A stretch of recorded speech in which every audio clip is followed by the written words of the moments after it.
Assalamualaikum warahmatullahi wabarakatuh. Mohon disebutin nama, Ustaz.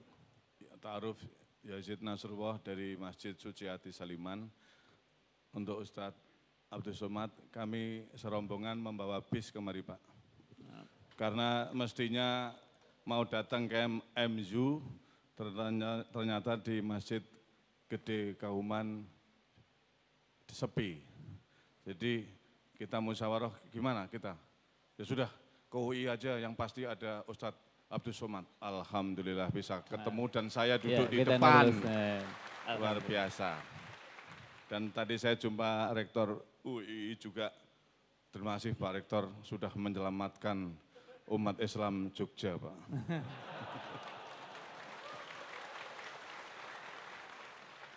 Pertanyaannya yang terhormat Bapak Kiai Haji Dr. Abdul Somad minus 4 semester. 4 bulan, Pak. Oh 4 bulan, maaf 4 bulan. Al-afu minkum kualat ini sama Ustadz Abdul Somad. Pak Ustadz, di dalam Al-Quran dikatakan fa'lam, ini paling esensial sekali, annahu la ilaha illallah. Jadi belum kita beriman, itu kita suruh ngilmoni, ya, berilmu, berepistemologi Islam lah kalian baru beriman. Nah, fa'lam di sini makna denotatifnya arif atau alim. Kalau lafadz dhoiri kan fa'lam, jadi alim saja, bukan arif, gitu. Kemudian yang kedua, apakah perlu ya Islam itu diparadokkan dengan ilmu pengetahuan, sehingga kita seminar pada siang hari ini harus diintegrasikan. Bukankah tadi uraian Ustadz banyak inherent ilmu pengetahuan itu ada di dalam sistemik Islam itu sendiri.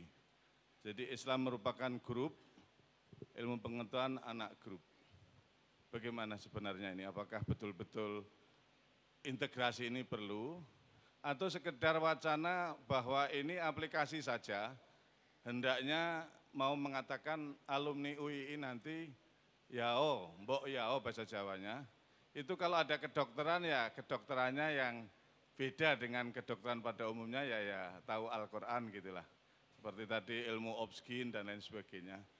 Apakah itu saja agar UII ini aplikatif dan pembeda sehingga competitive advantage-nya, output-nya bisa menang, leading di masyarakat pemanfaat ilmu ini. Makasih. Baik, terima kasih Pak Yazid. Waalaikumsalam warahmatullahi wabarakatuh. Selanjutnya yang kedua, monggo tadi, monggo silahkan yang kedua. Bisa berdiri, tolong berdiri agar suaranya, kalau agak sulit menyampaikan mic, tolong berdiri kemudian sebut suaranya. Kalau bisa diranting. Ya. Ya, singkat, ya, Assalamualaikum warahmatullahi wabarakatuh. Waalaikumsalam. Terima kasih atas kesempatannya, yang terhormat Pak Rektor dan Pak Ustadz Abdul Somad.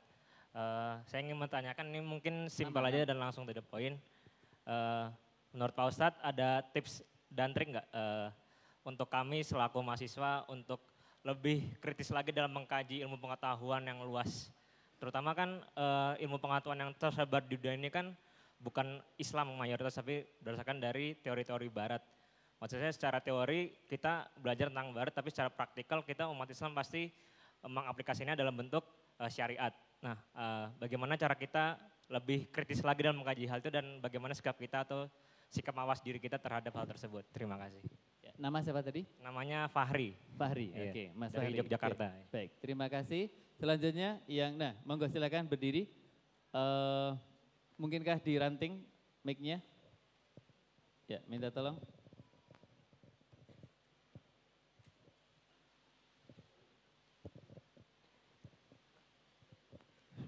Ya, silakan. Bismillahirrahmanirrahim. Assalamualaikum warahmatullahi wabarakatuh. Perkenalkan Ustadz, saya Vini Pratama dari Bangka Belitung.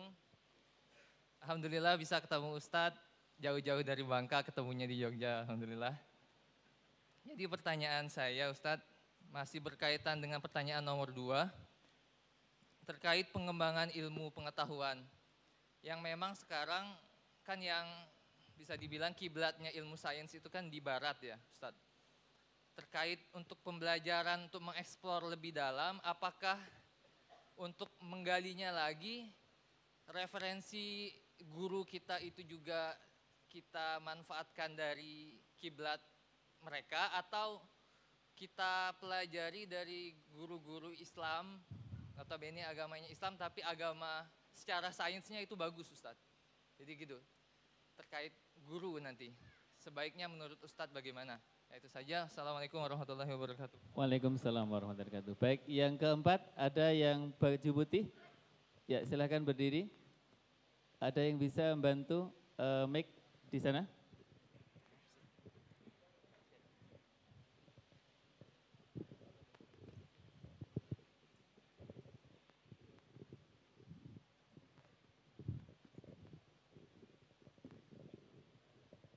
Ya, silakan.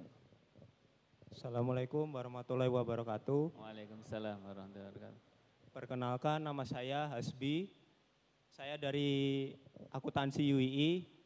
Mau nanya bagaimana sikap kita menanggapi pengaruh-pengaruh dari luar. Yang sekarang itu kita tahu bahwa dunia digital itu sudah sampai di kalangan pemuda. Dan yang kedua, bagaimana cara kita menanggapi hoax yang beredar di masyarakat. Terima kasih. Baik, terima kasih. Untuk awal ini 4 dulu ya. Jadi nanti kalau masih memungkinkan waktunya, kita akan tambahkan sampai maksimal pukul 3. Dipersilahkan kepada Ustadz Abdul Somad. Saya tidak perlu ngulang lagi agar waktunya efisien. Tapi kalau nanti ada yang perlu saya ulang, nanti bisa saya bantu. Silakan Ustadz. Fa'lam annahu la ilaha illallah. La ilaha illallah penting, tapi di awalnya itu fa'lam, berilmulah tentang la ilaha illallah. Ustadz, kenapa kami ketika mengkaji sifat 20 itu jelibet, rimet, sulit, payah sekali? Karena ketika filsafat diharamkan dengan keluarnya tahafud al-falasifah, maka orang Islam yang otaknya cerdas-cerdas itu yang dulu hebat menekuni bidang filsafat takut dikafirkan. Akhirnya bakat di filsafat itu dilarikan kedua. Pertama ilmu kalam, yang kedua ke usul fikih. Makanya kalau kita baca kitab usul fikih itu kitab usul fikih Al-Mustasfa yang ditulis oleh Abu Hamid Al-Ghazali meninggal 505. Hanya dikaji di program magister di Al-Azhar. Artinya apa? Berat. Kitab usul fikih Ar-Risalah yang lebih tua ditulis oleh Imam Muhammad bin Idris Asy-Syafi'i meninggal 204. Juga sulit. Dulu waktu saya dan kawan-kawan mencoba menerjemah beberapa bait dari Ar-Risalah, kebetulan datang tamu seorang dari Mesir, dia tanya, lagi nerjemahin apa? Ar-Risalah, senyum dia. Apa paham kata dia. Kenapa? Karena orang-orang cerdas itu melampiaskannya dalam tanda kutip syahwat keilmuannya dalam tanda kutip lagi kedua bidang itu, ilmu kalam dengan usul fikih. Karena kalau dia bahas filsafat takut dikafirkan, takut disesatkan. Padahal sebenarnya fa'lam yang dimaksud dalam la ilaha illallah itu sederhana. Coba lihat dalam Al-Quran. Afala yanzuruna ilal ibili kaifa khuliqat. Mengapa mereka tidak melihat onta? Wa ilas sama'i kaifa rufi'at. Mengapa mereka tidak melihat langit? Wa ilal ardi kaifa sutihat. Mengapa mereka tidak melihat bumi? Apa kata ahli tafsir tentang tiga ini? Untuk mengenal Allah, carilah yang dekat-dekat saja. Kenapa onta? Karena orang Arab begitu buka mata langsung yang dilihat onta. Maka ini disebut afala yanzuruna ilal ibili kaifa khuliqat. Mengapa mereka tidak melihat onta bagaimana diciptakan? Berpikir tentang onta, makhluk yang besar, bisa tidak minum sekian bulan, tenaga yang kuat, sangat patuh padahal dia juga sangat brutal. Berpikir tentang langit, siapa yang menciptakan, berpikir tentang bumi. Nanti puncaknya dia akan berkata, Rabbana ma khalaqta hadza batila. Lagi-lagi, la yukallifullahu nafsan illa usaha. Oleh sebab itu, sarjana dari Fakultas Usuluddin jurusan akidah filsafat perlu menulis kitab akidah yang simple, sederhana, sesuai dengan keperluan zaman. Tapi dia tetap menguasai yang berat-berat. Al-Husunul Amidiyah, yang berat sekali. Dasuki ala Ummil Barahin, yang dikaji di pondok-pondok. Tapi nanti disederhanakannya, simpelisasi, tabsid. Kalau buku-buku sejarah sekarang, alhamdulillah anak-anak kita bisa baca sejarah dengan bergambar. Bahkan dibuatkan animasinya, kalau diceramahkan anak-anak mungkin tidak nggak nangkap. Tapi dibuatkan animasi menjadi mudah. Rara dan Nusa.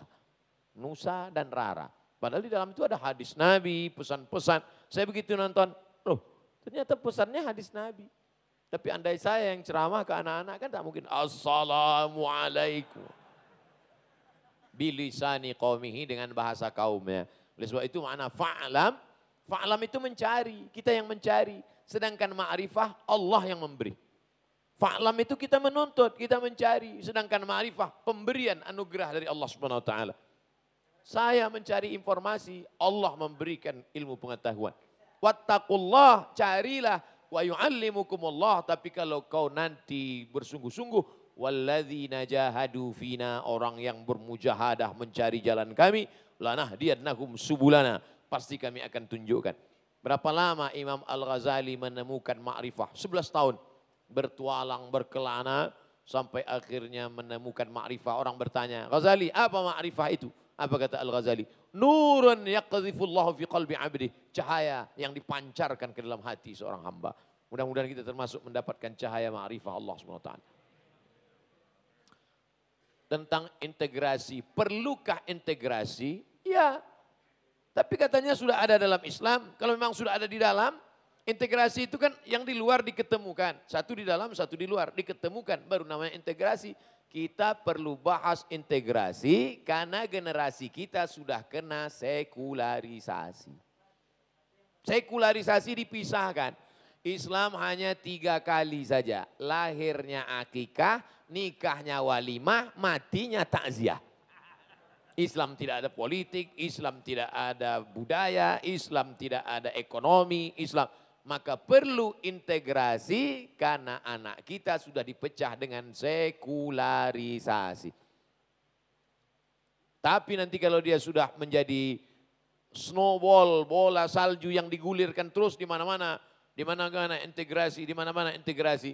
Akhirnya orang tidak lagi bicara karena sudah berada dalam satu hembusan. Itu yang kalimat yang saya catat dari Pak Rektor. Satu hembusan nafasnya, dia sudah bicara kedokteran, dia sudah bicara sains, dia sudah bicara ilmu pengetahuan. Di dalam majelis yang sama, di dalam tempat yang sama, di dalam mulut yang sama. Karena dia sesuatu yang tak terpisahkan antara ilmu pengetahuan dan Islam.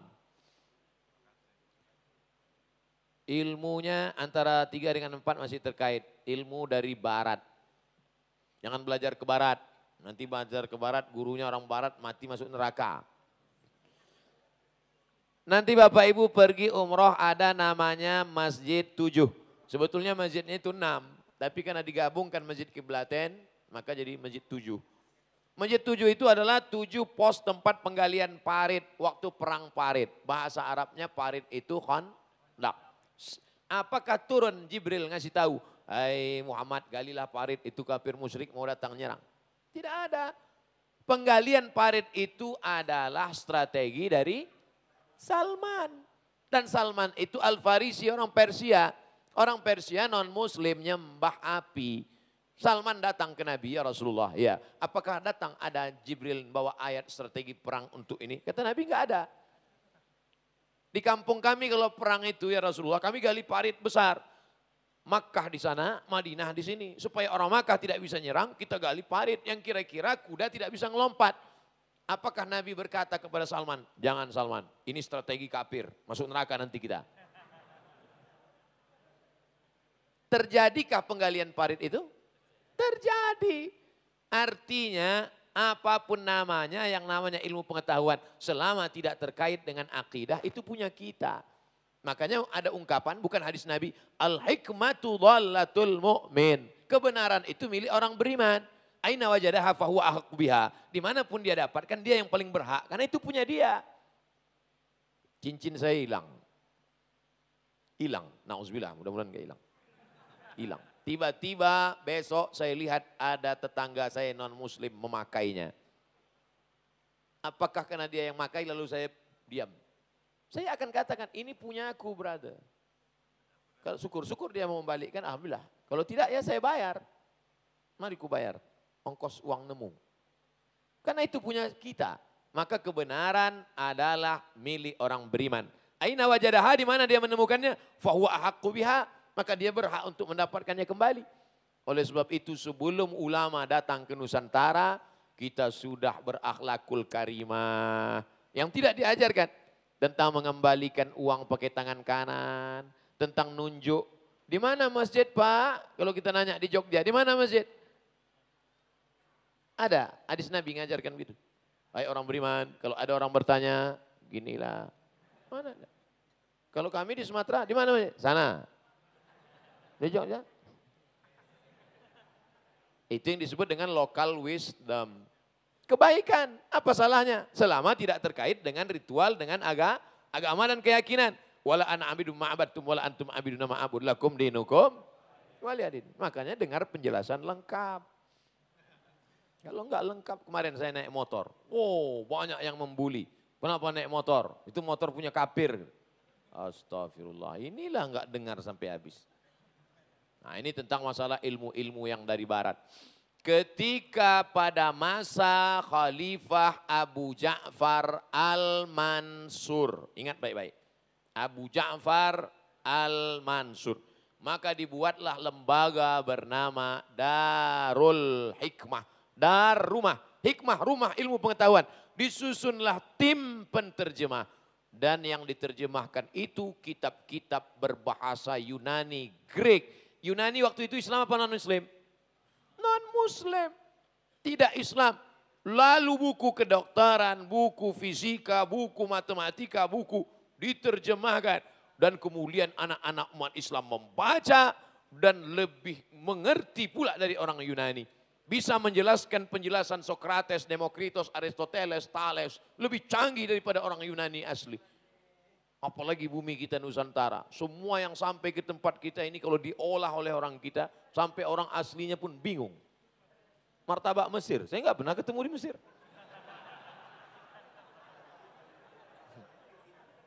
Itu baru segi aspek makanan, apalagi pengetahuan. Belajarlah ke Jepang, pelajari teknik.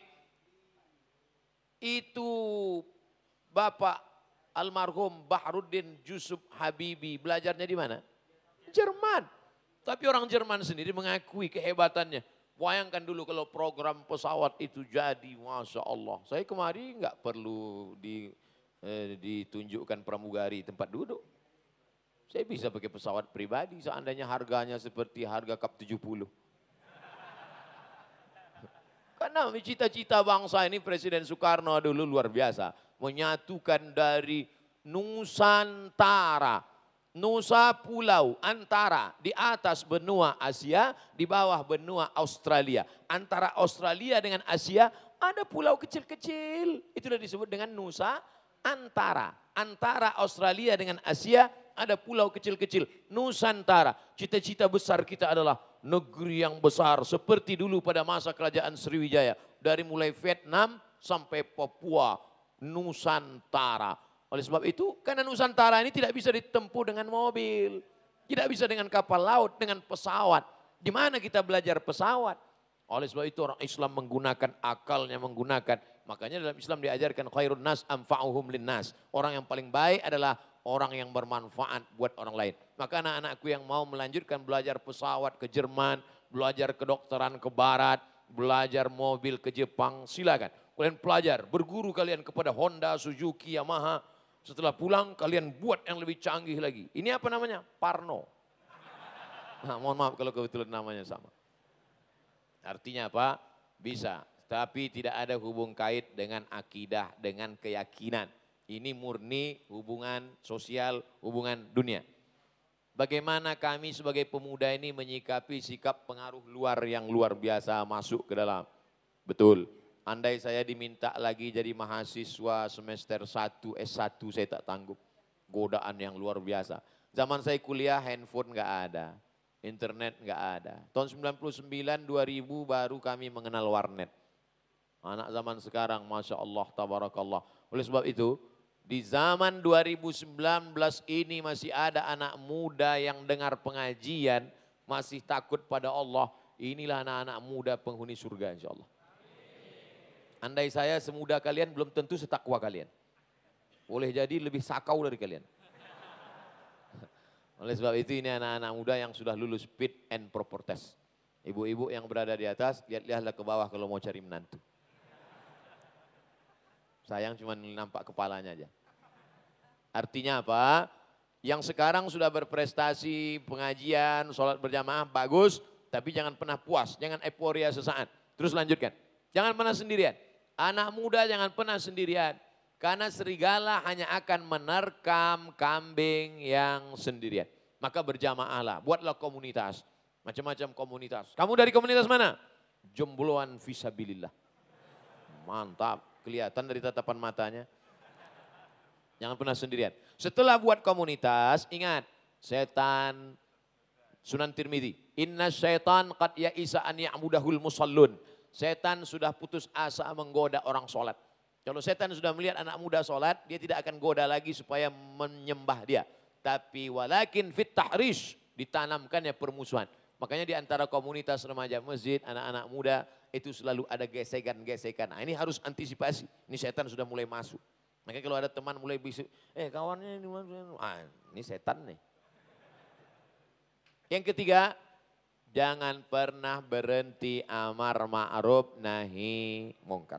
Kadang kita karena sudah aktivis, sudah itu dia, biarlah udah sama-sama tahu aja, nggak apa-apa. Oh nggak bisa begitu. Kuntum khaira ummah, kalian umat terbaik ukhrijat linnas.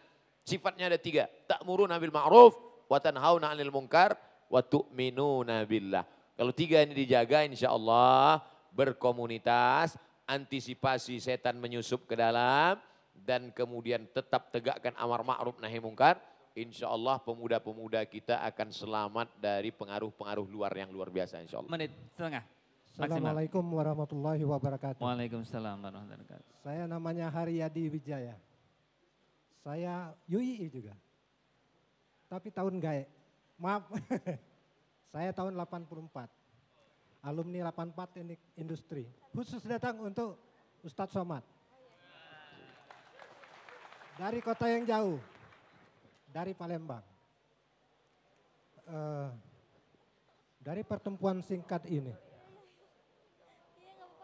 menginspirasi bahwa sebetulnya permasalahan apapun yang terkait dalam materi hari ini atau kejadian menimpa Ustadz Abdul Somad di hari ini atau kemarin adalah masalah ini.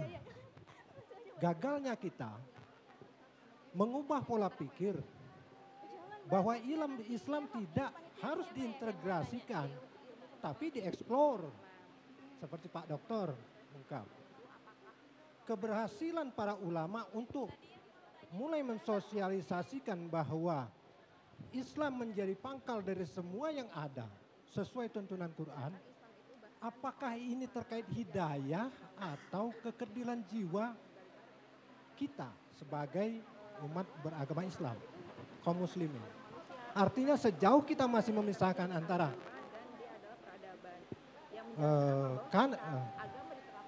potensi Islam dan pengetahuan masih secara terpisah, kecuali saintis adalah cara berpikir untuk menyelesaikan pengetahuan itu sendiri. Kegagalan kita menafsir bahwa sebetulnya Islam dan pengetahuan itu adalah induk dan anak. Pertanyaan saya Pak Ustadz, apakah ini termasuk hidayah yang kita semua derita, bahwa ulama atau pemimpin belum tahu ini atau karena kebodohan kita?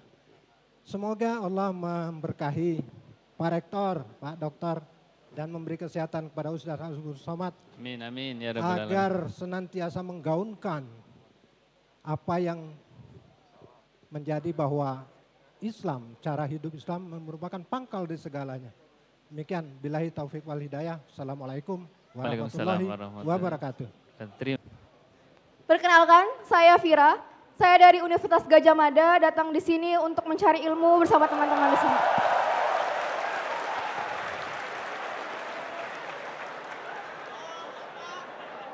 Semoga tepuk tangan teman-teman juga disertakan kata takbir di hati.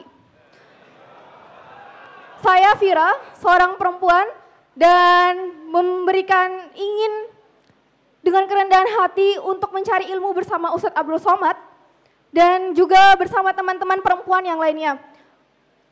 Saya dari Fakultas Psikologi UGM.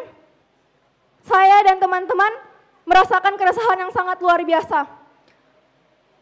Salah satu contohnya, sebagai seorang psikologi, kita tahu tentang buku panduan DSM atau PPDGC di mana panduan tersebut, salah satu contoh ini misalnya bahwa LGBT itu dianggap bukan sebagai penyakit, Ustadz. Tapi di agama kita pun itu sudah menjadi sebagai penyakit. Nah, kami mempelajari dengan forum-forum keilmuan kami. Tapi masih ada rasa keresahan di hati kami, kebingungan di hati kami. Untuk menjelaskannya dalam perspektif Islam itu sendiri, dalam keilmuan sendiri untuk kesejahteraan umat. Ustadz, dengan kerendahan hati yang sangat dalam, mohon nasihati kami. Nasihati kami, mahasiswa UGM terutama, dan para perempuan yang ingin mensejahterakan umat. Terima kasih Ustadz. Ya baik, terima kasih, kita berikan aplaus. Ya. Karena waktu kita maksimal sampai jam 3, 2 pertanyaan terakhir kita serahkan kepada Ustadz Abdul Somad, silakan. Apakah termasuk hidayah? Itu kata kuncinya, pertanyaan pertama sesi kedua. Segala kebaikan yang ada tersirat dalam hati, terlintas dalam pikiran adalah bagian dari hidayah Allah Subhanahu wa taala. Itulah yang kita minta pagi, petang, siang dan malam. Ihdinas siratal mustaqim. Ihdi itu diambil dari kata hidayah. Bahkan bagi yang baca kunut subuh, Allahumma dina fiman hadait. Berikanlah kami hidayah. Tapi kita sudah dapat hidayah, dapat apa lagi? Bisa membedakan yang baik dan benar, yang bengkok, yang lurus, yang hak dan batil, itu adalah hidayah. Hidayah terbesar ketika kita mampu mengakui Muhammad adalah Rasul utusan Allah SWT. Dengan berkata asyhadu an la ilaha illallah wa asyhadu anna Muhammadar Rasulullah. Bisa membedakan mana rumah gedung yang kokoh dengan rumah kayu yang lapuk, itu hidayah. Tapi setelah masuk ke dalam, juga lebih detail lagi. Bisa membedakan mana ruang tamu, mana gudang. Itu juga hidayah. Nanti sampai di ruang tamu bisa membedakan lagi mana bunga asli dengan bunga plastik. Itu juga hidayah. Bisa membedakan mana pisang asli, mana pisang plastik. Itu juga hidayah. Oleh sebab itu maka hidayah ini sampai sedetil kecil-kecilnya itu pun bagian dari hidayah pemberian Allah Subhanahu wa taala. Makanya selalu diajarkan dalam doa, Allahumma hdina, berikan kami hidayah, wahdi bina, jadikan orang lain dapat hidayah melalui kami, waj'alna sababan liman ihtada, jadikanlah kami menjadi salah satu penyebab sehingga orang lain dapat hidayah. Mudah-mudahan kita termasuk golongan itu insya Allah. Jangan pernah berhenti, selama hayat di kandung badan, selama ruh masih bersemayam dalam jasad, baik jadi apapun, kita berharap dapat hidayah dan dapat menebarkan hidayah insya Allah. Kedua, dilema. Mahasiswa-mahasiswi psikologi membaca Sigmund, membaca para pakar-pakar nabi-nabi dalam tanda kutip psikolog yang bertentangan dengan akidah. Apakah dia tinggalkan ini? Lalu datang seorang mahasiswa fakultas hukum ke saya. Ustaz Abdul Somad, saya sudah selesai S1. Terus rencana saya mau ngambil S1 lagi hukum Islam Ustaz.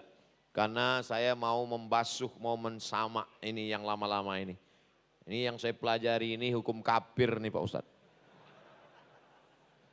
Saya tidak suruh dia, saya tidak marah dia, saya hanya cerita saja. Seandainya saya dikriminalisasi, seandainya saya kemudian difitnah, dan saya tidak mengerti hukum konvensional, siapa yang membela saya?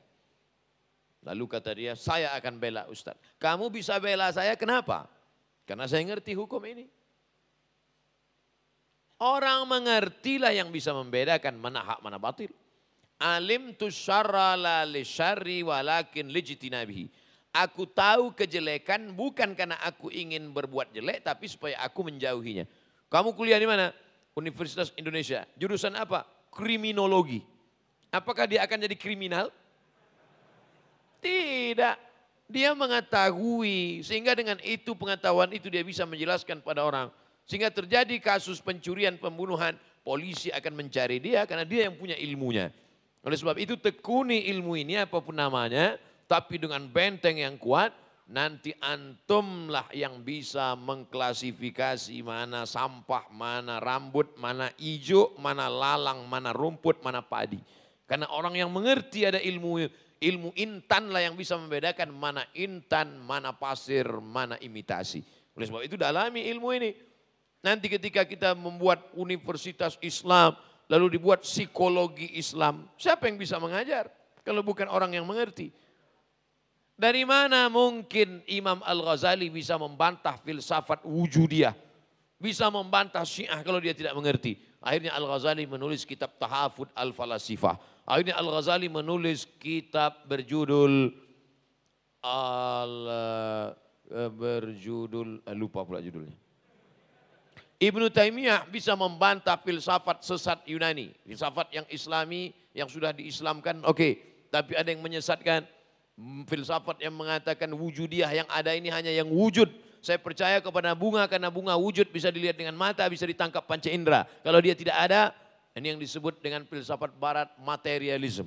Siapa yang bisa membantah itu kalau bukan orang yang mengerti? Akhirnya ditulislah kitab Rad ala mantiqil Yunan. Rad ala mantiqil Yunan. Menolak logika Greek dari Yunani. Karena dapat menyesatkan. Tapi dia pilih-pilih. Oleh sebab itu kalau ada orang mengatakan Ibnu Taimiyah tidak tahu filsafat. Mengerti dia. Imam Al-Ghazali tak mengerti filsafat. Mengerti. Setelah mengerti, paham, barulah bisa membantah, bisa meluruskan. Oleh sebab itu fokus di fakultas masing-masing. Kuatkan kajian. Alhamdulillah saya dengar UII punya pusat kajian tafsir, Pak Rektor. Akan didirikan, ini dengan ahli-ahli pakar-pakar. Ustaz Somad, kami punya kajian ahli tafsir, terdiri dari pakar-pakar, dari pakar aspek bahasanya, pakar sejarahnya. Tadi disebut ada Gus Baha, pengetahuan beliau, hafal Al-Quran, lalu kemudian mengerti tafsir, pakar diberikan Allah pula ilham, banyak hal-hal yang baru kita dengar dari kajian-kajian beliau. Rupanya beliau termasuk mustasyar, penasehat, bahkan salah satu dari pendiri pusat kajian tafsir. Ini baik sekali. Oleh sebab itu dimanfaatkan. Ikuti program kajian ini, baca websitenya, renungkan isinya, tetap fokus di fakultas masing-masing. Maka dengan itu insya Allah kalau pegangannya kuat, angin kencang tidak akan hanyut insya Allah. Angin kencang memang tidak hanyut, terbang dia. Insya Allah. Terima kasih. Kuatkan ibadah, kuatkan bacaan, Allah akan memberikan kekuatan insya Allah. Terima kasih. Wallahul muwaffiq ila aqwamit thariq. Wassalamualaikum warahmatullahi wabarakatuh. Waalaikumsalam warahmatullahi wabarakatuh.